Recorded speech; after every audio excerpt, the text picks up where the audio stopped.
బాగుంది. గౌరవనీయులైన ప్రిన్సిపాల్ గారికి వేదిక అలంకరించిన ముఖ్య అతిథికి నా నమస్కారం అండి. మరి మీకు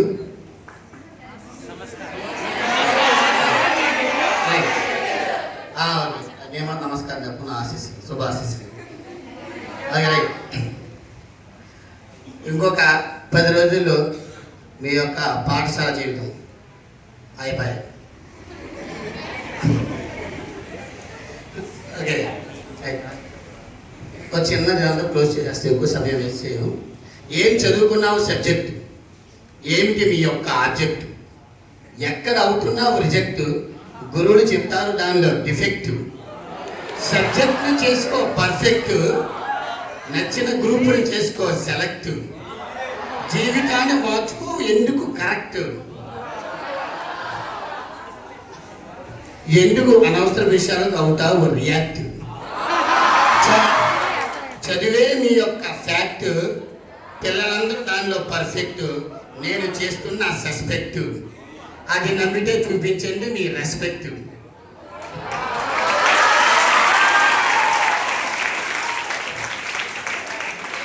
ఓకే,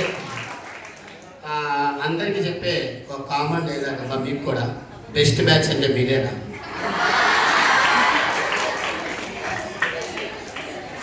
ఓకే రైట్.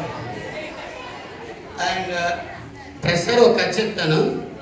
ప్రిన్సిపల్ గారు ఒక కథ అడిగారు మానే చెప్పట్లేదు, యాక్చువల్గా దీన్ని చూడలేదు. Okay right. ఇప్పుడు దాకా మీరు చూసిన ప్రపంచం వేరు, ఎక్కడి నుంచి చూడబోయే ప్రపంచం వేరు. కలిసి రాని కాలంతో కలిసి ప్రయాణం చేయవలసింది మీరు. ఏ కథైనా మొదలయ్యేది నమ్మకంతో. సో ఆ నమ్మకాన్ని ఎప్పుడు కోల్పోకండి. మనల్ని ఎవరైనా ఎప్పుడైనా సరే భవిష్యత్తులో తక్కువగా ఉన్నా, లేకపోతే మనం ఎక్కడైనా ఫెయిల్యూర్ స్థాయికి వస్తున్నా, ఎవరైనా మిమ్మల్ని చూసి హేళనగా నువ్వేం సాధించావు అన్నప్పుడు వాడికి గట్టిగా చెప్పాలి. ఏమని చెప్పాలంటే, అనుకున్నది సాధించేందుకు ఆగిపోను అని చెప్పు, చేజారిన పోయిన దాని గురించి బాధపడినని చెప్పు, విజయాన్ని సాధించిన దాని గురించి గర్వపడినని చెప్పు, ఏది ఏమైనా అనుకున్నది సాధించాలని చెప్పు, మననెవరు ఆపేది.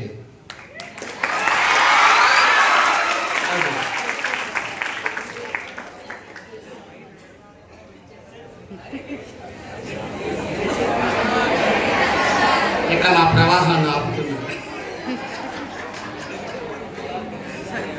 సరే, జీవితంలో అనుకున్నది సాధించాలంటే అనుకోని యుద్ధాలు ఎన్నో చేయాలమ్మా. జీవితంలో మనం అనుకున్న ఏదైనా సాధించాలనుకున్నప్పుడు ఫ్యూచర్లో అనుకోని యుద్ధాలు ఎన్నో చేయాలి. నమ్మకం ఉన్న చోటే ధైర్యం ఉంటుంది. కష్టాలు ఏదైనా స్థైర్యాన్ని కోల్పోకు. ఏది ఏమైనా ధైర్యాన్ని అసలు కోల్పోకు. నమ్మకం ఉన్న చోట మీ తోడు మీ వెంటే ఉంటుంది. ధైర్యం ఎక్కడ ఉంటుందో దైవం అక్కడ ఉంటుంది. నాకు ఈ అవకాశాన్ని కలిగించిన ప్రిన్సిపాల్ గారికి, అలాగే ముఖ్యంగా మా 9వ తరగతి విద్యార్థులకు, రాబోయే వాళ్ళు నెక్స్ట్ బెస్ట్ బ్యాచ్ వాళ్ళే, సంవత్సరం మాత్రం మీరే. ఓకేనా? సో సర్వే జనా సుఖినో భవంతు. జై హింద్. Thank you.